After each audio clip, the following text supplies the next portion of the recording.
نحمده ونستعينه ونستغفره ونؤمن به ونتوكل عليه ونعوذ بالله من شرور أنفسنا ومن سيئات أعمالنا من يهده الله فلا مضل له ومن يضلله فلا هادي له ونشهد أن لا إله إلا الله وحده لا شريك له ونشهد أن سيدنا وسندنا وشفيعنا ومولانا محمدا عبده ورسوله صلى الله تعالى عليه وعلى آله وصحابه وبارك وسلم تسليما كثيرا أما بعد فأعوذ بالله من الشيطان الرجيم بسم الله الرحمن الرحيم يا أيها الذين آمنوا اتقوا الله ولتنظر نفس ما قدمت لغد واتقوا الله إن الله خبير بما تعملون وقال النبي صلى الله عليه وسلم حاسبوا قبل أن تحاسبوا موتوا قبل أن تموتوا صدق الله العظيم وصدق رسوله النبي الكريم ونحن على ذلك لمن الشاهدين والشاكرين والحمد لله رب العالمين۔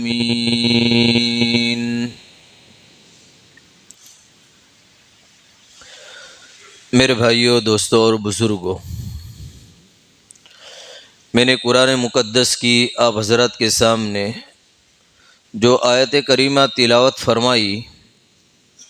جس کا ترجمہ یہ ہے: اے ایمان والو، اللہ سے ڈرو اور آئندہ کل کے لیے کیا جمع کیا، کیا کمایا، اس کو دیکھو۔ آئندہ کل کے لیے کیا جمع کیا یعنی آخرت کے لیے، اور کیا کمایا اس کو دیکھو، اور اللہ سے ڈرتے رہو، بے شک اللہ رب العزت ساری باتوں کو جانتے ہیں، جو کچھ ہم کرتے ہیں۔ ساری چیزوں سے اللہ رب العزت باخبر ہیں، ہماری ہر حرکت سے اللہ تبارک و تعالی واقف ہیں۔ تو یہ تو آیت کریمہ کا ترجمہ ہوا، اور حدیث پاک جو میں نے پڑھی، جس کا ترجمہ یہ ہے کہ حساب کرو اس سے پہلے کہ تمہارا حساب کیا جائے، اور اپنے آپ کو مٹا دو اس سے پہلے کہ تم مٹ جاؤ، یعنی کہ موت آنے سے پہلے اپنے آپ کو اللہ کی رضا اور اللہ کی یاد کے اندر اپنے آپ کو مٹا دو۔ تو یہ آیت کریمہ میں نے اس لیے پڑھی ہے کہ یہ 2025 ختم ہونے کے قریب ہے۔ آج 26 دسمبر ہے، گزشتہ کل 25 دسمبر تھی۔ عیسائی لوگ اس دن کے اندر کرسمس ڈے بناتے ہیں، اور اس دن کو حضرت عیسیٰ علیہ السلام کی پیدائش کا دن سمجھتے ہیں، اور اس کے اندر خوشی مناتے ہیں۔